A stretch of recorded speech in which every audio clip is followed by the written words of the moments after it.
നമസ്കാരം. പുതിയ വീഡിയോയിലേക്ക് എല്ലാവർക്കും സ്വാഗതം. രോഹൻ കുറേ പെണ്ണുങ്ങളെ കണ്ടു.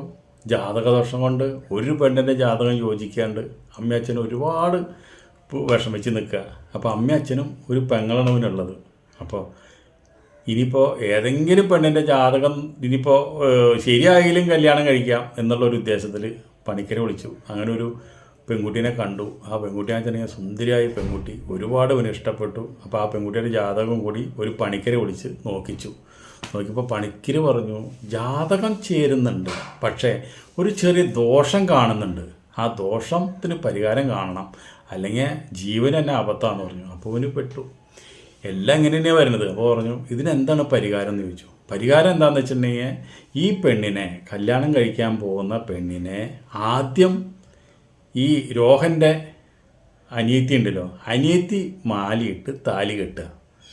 അതുപോലെ തന്നെ ആ വധു അനിയത്തിക്ക് മാലയിടുക. അപ്പോൾ ആ കല്യാണം കഴിഞ്ഞിട്ട് അപ്പം തന്നെ ആ താലി അഴിച്ചിട്ട് വീണ്ടും രോഹൻ ഭാര്യയ്ക്കിടുക, ഭാര്യനെ തലയാണ് കല്യാണം കഴിക്കുക. അപ്പോൾ ആ കല്യാണം ഉറയ്ക്കും. അതാണ് പറഞ്ഞത്. അപ്പോൾ ആ ദോഷം അതോടുകൂടി തീർന്ന് പോവുകയും ചെയ്യും. ഇത് കേട്ടപ്പോൾ കല്യാണം കഴിക്കാൻ പോകുന്ന പെണ്ണിൻ്റെ അച്ഛനമ്മയ്ക്കും സന്തോഷം, രോഹൻ്റെ അച്ഛനമ്മയ്ക്കും സന്തോഷം, രോഹൻ്റെ അനിയത്തിക്കാന്ന് വെച്ചാൽ അതിലേറെ സന്തോഷം. കാരണം എന്താണെന്ന് വെച്ചിട്ടുണ്ടെങ്കിൽ ഈ രോഹൻ കല്യാണം കഴിക്കാൻ പോകുന്ന ഭാര്യനെ കണ്ടു കഴിഞ്ഞാൽ അതിസുന്ദരിയാണ്, ഒരു മാതക തിടമ്പ് എന്ന് പറയും. പെണ്ണുങ്ങൾ തന്നെ ആഗ്രഹിച്ചു പോകുന്നൊരു സ്ത്രീയാണത്. അപ്പോൾ അതുകൊണ്ടാണ് ഈ രോഹനും അത് വളരെ ഇഷ്ടപ്പെട്ടത്. അങ്ങനെ കല്യാണ ദിവസം എത്തിയിട്ട് എന്തുണ്ടായിട്ടുണ്ടെങ്കിൽ, കല്യാണ ദിവസം നമ്മൾക്ക് ആദ്യം കല്യാണം കഴിക്കുന്നത് അനിയത്തീന്. അപ്പോൾ അതിനു മുമ്പ് കല്യാണം കഴിക്കാൻ പോകുന്ന ആ പെണ്ണിനെ ഒരു ദിവസം കൂടി ഒന്ന് ഇവൾക്ക് അനിയത്തിക്ക് കാണണമെന്ന് പറഞ്ഞു. അങ്ങനെ അനിയത്തി കാണാൻ ചെല്ലണം. അനിയത്തി കാണാൻ ചെന്നിട്ട് പറഞ്ഞു, ഞാൻ കല്യാണം ആദ്യം കഴിക്കുന്ന കാരണമാണ് ചേട്ടന് നിന്നെ കല്യാണം കഴിക്കാൻ പറ്റണത്. അപ്പോൾ അതുകൊണ്ട് എനിക്കൊരു സമ്മാനം തരണം. അപ്പോൾ പറഞ്ഞു, നീ എൻ്റെ നാത്തൂനല്ലേ, നിനക്ക് എന്ത് സമ്മാനം വേണമെങ്കിലും ഞാൻ തരാം, നീ ചോദിച്ചോളൂ പറഞ്ഞു. അത് ഞാൻ പിന്നെ ചോദിക്കാട്ടാ എന്ന് പറഞ്ഞു. അങ്ങനെ ഒരു വാക്ക് ഒരു തമ്മിൽ കൊടുത്തിട്ടുണ്ട്. അങ്ങനെ എന്തുണ്ടായിട്ടുണ്ടെങ്കിൽ കല്യാണ ദിവസം വന്നു. വലിയ സന്തോഷം, എല്ലാവർക്കും സന്തോഷം. ഇവിടെ രോഹനാച്ച അതിനേക്കാറെ സന്തോഷം. എന്ന് വെച്ചിട്ടുണ്ടെങ്കിൽ പെണ്ണിനെ കണ്ടവരൊക്കെ രോഹനോട് പറയാം, നിനക്ക് എങ്ങനെയാണ് ഇത്രയും നല്ല പെൺകുട്ടീനെ കിട്ടിയത്, ഇത്രയും നാൾ നിനക്ക് ജാതകം ചെയ്യുന്നില്ല എന്ന് പറഞ്ഞിട്ട് ഇപ്പോൾ എങ്ങനെ കിട്ടി. പക്ഷേ കല്യാണ മണ്ഡപത്തിൽ കല്യാണത്തിന് വന്ന എല്ലാവരും ഞെട്ടിച്ചുകൊണ്ട് അനിയത്തിന് ആദ്യം രോഹന് ഭാര്യയായിരിക്കുന്ന പെണ്ണിന് മാലയിടണ്, അവൾ തന്നെ അവൻ്റെ താലി കെട്ടണ്, അവൾ തിരിച്ച് അവളെ മാലയിടണ്. ഇത് കണ്ടപ്പോൾ അവിടെ കല്യാണത്തിന് വന്നവരോട് ആരോട് ഇത് പറഞ്ഞിട്ടുണ്ടായിരുന്നില്ല. ഇത് കണ്ടപ്പോൾ എല്ലാവരും അതിശയിച്ചു. അപ്പോൾ പറഞ്ഞു, അവിടെ ഒരു മൈക്കിൽ അനൗൺസ് ചെയ്തു. എന്താ കാരണം എന്ന് വെച്ചിട്ടുണ്ടെങ്കിൽ ഇതൊരു ദോഷം തീരാൻ വേണ്ടി ചെയ്തതാണ്. ഈ ദോഷം തീർന്നാലേ നമുക്ക് കല്യാണം കഴിക്കാൻ പറ്റുള്ളൂ. അതുകൊണ്ടാണ് എൻ്റെ അനിയത്തി എനിക്ക് ഭാര്യയാവുന്ന പെണ്ണിനെ ആദ്യമേ കല്യാണം കഴിച്ചു, എന്നിട്ട് ഇപ്പോൾ ആ താലി ഉരുട്ടി ഞാൻ വീണ്ടും അവളെ കല്യാണം കഴിക്കാൻ പോകണമെന്ന് പറഞ്ഞു. അപ്പോൾ അതാണ് എല്ലാവർക്കും മനസ്സിലാവണത്. അപ്പോൾ അതിൽ വിശ്വസിക്കുന്നവരുണ്ടായിരിക്കാം, വിശ്വസിക്കാത്തവരുണ്ടായിരിക്കാം, അത് വേറെ കാര്യം. അങ്ങനെ കല്യാണം കഴിഞ്ഞ് ആദ്യ രാത്രി നമ്മുടെ രോഹൻ പരിപാടിക്ക് വേണ്ടി ചെല്ലുക. അപ്പം എൻ്റെ റൂമിലുണ്ട് അനിയത്തിയും അവൻ്റെ ഭാര്യയും ഇരിക്കുക. അപ്പോൾ പറഞ്ഞു, ചേട്ടാ ഞാൻ നിന്നൊരു കാര്യം പറയട്ടെ, ചേട്ടൻ ഇന്ന് എന്തായാലും ചേട്ടത്തിരോടെ കിടക്കാൻ പറ്റില്ല. കാരണം എന്താണെന്ന് വെച്ചിട്ടുണ്ടെങ്കിൽ ചേട്ടൻ ഒരു 5 ദിവസം കാത്തിരിക്കേണ്ടി വരും.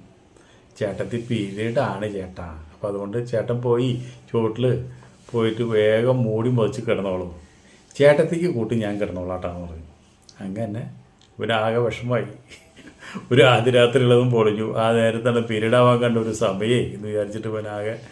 അപ്പോൾ അനിയത്തിനെ വിളിച്ചു, നീണ്ട് വന്നേടി എന്ന് ചോദിച്ചു. അപ്പോൾ അവൾ റൂമിൽ നിന്ന് പുറത്തു, അതേ ഈ പീരീഡ് ആയി കഴിഞ്ഞാലും വേണമെങ്കിൽ എനിക്ക് കൂടെ കെടുക്കുകയൊക്കെ ചെയ്യാം, ഞങ്ങൾക്ക് വർത്തമാനം പറഞ്ഞിരിക്കാം, അതുപോലെ തന്നെ വേറെ എന്തെങ്കിലുമൊക്കെ പറഞ്ഞ് ഞങ്ങൾക്ക് കുറേ നേരം വർത്തമാനം പറഞ്ഞിരിക്കാനും കുറേ കാര്യങ്ങളുണ്ട്. അപ്പോൾ പറഞ്ഞു, ചേട്ടത്തി എങ്ങോട്ടും പോവില്ല, 5 ദിവസം കഴിഞ്ഞ് ഇവിടെ തന്നെയുണ്ട്. അപ്പോൾ അതുകൊണ്ട് ഇതിൽ ഈ കല്യാണം കഴിഞ്ഞിട്ട് ഇങ്ങനെയുള്ള സമയത്ത് ചേട്ടൻ ബന്ധപ്പെട്ടാൽ അത് വലിയൊരു ദോഷമായിട്ട് മാറും.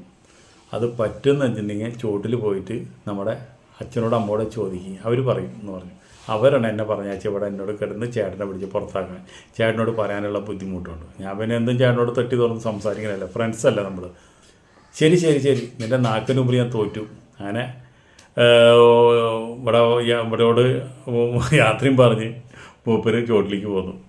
അങ്ങനെ ആ രാത്രിയിൽ എന്താണ്ടാച്ചാൽ ഇവൾക്ക് അനിയത്തിക്ക് വലിയൊരു മോഹം ഉണ്ടായിരുന്നു, ഇവളെ ഒന്ന് കെട്ടിപ്പിടിച്ച് ഇവളൊന്ന് ബന്ധപ്പെടണം എന്നുള്ളത്. ഇവളെ കണ്ട അന്ന് മുതൽ ഇവളുടെ മനസ്സിലുള്ള ചിന്തയാണ്, കല്യാണം ആലോചിച്ച അന്ന് മുതലുള്ള ചിന്തയാണ്.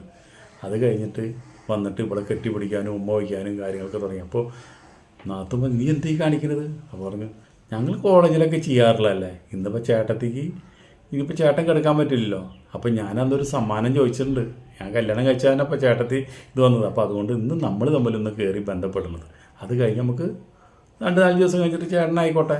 എനിക്ക് വലിയ ആഗ്രഹമാണ്, ചേച്ചിയുടെ എല്ലാ ശരീരഭാഗങ്ങളും എനിക്ക് വളരെ ഇഷ്ടപ്പെട്ടാണ്. ഒരു കാമുകം വർത്തമാനം പറഞ്ഞ പോലെയാണ് ഇവള് വർത്തമാനം പറയണത്. അത് കണ്ടപ്പോൾ ഇവൾക്കും ആകെ ഇനിയിപ്പോൾ എന്താ വേണ്ടേ, കൊടുക്കാൻ ചെയ്യേണ്ടേ കൊടുക്കാണ്ടിരിക്കുക ചെയ്യേണ്ടത്, ഇങ്ങനെ ഇവള് ചോദിച്ചു കഴിഞ്ഞാൽ എന്ത് ചെയ്യാൻ പറ്റും എന്ന് വിചാരിച്ചിട്ട് അവളുടെ ആഗ്രഹത്തിനൊക്കെ അങ്ങോട്ട് നിന്ന് കൊടുത്തു. അങ്ങനെ അവർ 2 പേരും ബന്ധപ്പെട്ടു. അത് കഴിഞ്ഞ് പിറ്റേ ദിവസം തന്നെ ഈ ബന്ധപ്പെട്ടത് മാത്രമല്ല, അനിയത്തി അടുക്കളയിൽ നിൽക്കുമ്പോൾ ഒന്ന് കെട്ടിപ്പിടിക്കുക, ഉമ്മ വയ്ക്കുക, ഭർത്താക്കന്മാർ ചെയ്യുന്ന പോലെ തന്നെ. നേരം എടുത്തു കഴിഞ്ഞ് കഴിഞ്ഞാൽ ഭർത്താക്കന്മാർ ഒളിച്ച് കഴിഞ്ഞ് അവരുന്നൊക്കെ ചെയ്യാറുണ്ടല്ലോ, ആരും കാണാണ്ടൊക്കെ, അതേപോലെ ചെയ്യുന്നത്. അപ്പോൾ പറയും, നീ എന്തീ കാണിക്കുന്നത്, നിന്റെ ചേട്ടനില്ല അവിടെ, നീ ഇങ്ങനെയൊക്കെ ചെയ്യാണ്ട് കഴിഞ്ഞാൽ അവർ കണ്ടാൽ എന്താ പറയുക, ഇങ്ങനെയൊക്കെയാണോ നീ ഉമ്മ വയ്ക്കണേ കിസ് ചെയ്യണതൊക്കെ, നീ എന്ത് ഈ കാമുകന്മാരെ പേര്, ചേട്ടത്തി എൻ്റെ ഭർത്താവല്ലേ, ഞാൻ ചേട്ടത്തിനെ കല്യാണം കഴിച്ചില്ലേ, നീ പൊക്കോട്ടെ, എൻ്റെ അടി കിട്ടും. ഇന്നലെ തന്നെ എനിക്ക് ആകെ ഭ്രാന്ത് പിടിച്ചതാ, പിന്നെ ഞാൻ എനിക്കൊരു വാക്ക് എന്നുള്ള നിലയ്ക്ക് ഞാനത് സമ്മതിച്ചതാ, പിന്നെ നിനക്ക് ഇതൊക്കെ നിൻ്റെയും കല്യാണം കഴിഞ്ഞിട്ടില്ലല്ലോ, അപ്പം നിൻ്റെ കുറേ ആഗ്രഹമില്ല വെച്ചിട്ട് ഞാൻ കെടുന്നു എന്നൊന്നും മാത്രമേ ഉള്ളൂ, ഇനി ഈ പണിക്ക് എൻ്റെ അടുത്ത് വരരുതിട്ടാവുന്നു, ഞാൻ ഇനിയും വരും. അത് കഴിഞ്ഞ് 5 ദിവസം കഴിഞ്ഞു. 5 ദിവസം കഴിഞ്ഞിട്ട് പിന്നെ അവരെ ചേട്ടൻ്റെ മധുവിധി രാത്രിയൊക്കെ കഴിഞ്ഞു. മധുവിധി രാത്രിയൊക്കെ കഴിഞ്ഞിട്ട് ഒരു ദിവസം പോലെ ചേട്ടൻ പകൽ പുറത്ത് പോകാൻ ഫയലൊക്കെ എടുത്തിട്ട് ജോലിക്ക് പോകാൻ നിൽക്കുക. അങ്ങനെ പുറത്ത് പോയോടുകൂടി ഇവള് കയറി വന്നിട്ട് പറഞ്ഞു, ചേട്ടത്തി എനിക്കിന്ന് എന്തായാലും നല്ല മൂഡായിട്ടിരിക്കുക, എനിക്ക് ചേട്ടത്തിയോടെ എന്ത് കഴിയണമെന്ന് പറഞ്ഞിട്ട് ചേട്ടത്തിനെ കെട്ടിപ്പൊടിച്ച് ഉമ്മ ഡ്രസ്സ് അങ്ങോട്ട് പഠിക്കാൻ മറക്കുന്നതന്നെയല്ല, 2 പേരെ ഡ്രസ്സ് ഇവള് ഊരിക്കളഞ്ഞ് കെട്ടിപ്പിടിച്ച് കിടക്കുന്നതോട് കൂടി ചേട്ടൻ എന്തുണ്ടായിച്ചിട്ട് രോഹൻ എന്തോ ഒരു ഫയലെടുക്കാൻ പറഞ്ഞിട്ടുണ്ടായിരുന്നു. വന്ന് പെട്ടെന്ന് പാല് പറഞ്ഞതോട് കൂടിയിട്ട് ഇതാ കണ്ടോട് കൂടിയിട്ട് ആകെ ഞെട്ടിപ്പോയി. അനിയത്തിയും അവൻ്റെ ഭാര്യയും കൂടി ചെയ്യുന്ന അംഗം കണ്ടോട് കൂടിയിട്ട് ഇവനാകെ സ്തംഭിച്ചു നിന്നു. അപ്പം തന്നെ ഇവിടെ ഒരു അടി വെച്ച് കൊടുത്തു, നീ എന്താണ്ടി കാണിക്കുന്നത്, ഇത് നീ എന്ത് മടിത്തരാ നീ കാണിക്കുന്നത്, ഇവിടെ കാണിച്ചിട്ട് എന്തായാലും ഒരു കുസലില്ല. അവിടെ നിന്ന് റൂമിൽ നിന്ന് ഇറങ്ങിപ്പോയപ്പോൾ നീ എന്ത് ഇതാ ചെയ്യുന്നത്, നീ ഇങ്ങനെ വന്ന് ഇങ്ങനെയൊക്കെ ചെയ്യാൻ നിൽക്കുമ്പോൾ നിനക്ക് എന്നോടൊരു വാക്ക് പറയാനില്ല, നീ അതിന് വേണ്ടിയിട്ട് സഹകരിച്ചു കൊടുക്കുക ചെയ്യുക. അപ്പോൾ പറഞ്ഞു, നിങ്ങളുടെ പെങ്ങൾക്ക് കാമം മൂത്തിട്ടാണ്, നിങ്ങളെ പെങ്ങളെ എത്രയും പെട്ടെന്ന് കല്യാണം കഴിച്ചിട്ട് നിങ്ങൾ കല്യാണം കഴിക്കാറാണ് നല്ലത്. അപ്പോൾ അതുകൊണ്ട് എത്രയും പെട്ടെന്ന് അവളെ കല്യാണം കഴിച്ചു കൊടുത്തു, അല്ലെങ്കിൽ അവിടെ കുട്ടികളുടെ ഡസനാവും, എനിക്ക് പോലും കിടന്നുറക്കാൻ അവൾ തൊഴിലും തരില്ല. അതുപോലൊരു കാളെ അവൾക്ക് അതിനെ കാമം മൂത്ത് തലയിൽ വേറെ ഒന്നുമില്ല, ഇത് മാത്രമല്ല അവൾക്ക് വിചാരം. നിങ്ങൾ എത്രയും പെട്ടെന്ന് കല്യാണം കഴിച്ചു കൊടുക്കുക, അല്ലെങ്കിൽ നമ്മുടെ ബന്ധം പോലും ഇവിടെ നിലനിൽക്കാൻ വലിയ ബുദ്ധിമുട്ടാവും. അവളിനി വേറൊരു രൂപമായിട്ട് മാറും. ആണുങ്ങളെ കല്യാണം കഴിക്കാമെന്ന് പറഞ്ഞാൽ ആണുങ്ങളെ കല്യാണം കഴിക്കാമെന്ന് ചിലപ്പോൾ സമ്മതിച്ചില്ല എന്ന് വരും. അതുകൊണ്ട് എത്രയും പെട്ടെന്ന് നിങ്ങൾ കല്യാണം കഴിച്ചു കൊടുത്തോ, അതാണ് നിങ്ങൾക്ക് നല്ലത് എന്ന് പറഞ്ഞു. ചേട്ടന് കാര്യം മനസ്സിലായി. അതോടുകൂടിയിട്ട് വേഗം അനിയത്തിക്ക് വേറെ കല്യാണം കഴിച്ചു കൊടുത്തു. അങ്ങനെ ചേട്ടൻ്റെ ഭാര്യനെ ചേട്ടൻ തന്നെ കിട്ടി, അവൾക്ക് വേറെ ചെക്കനെയും പിടിച്ച് കൊടുത്തു.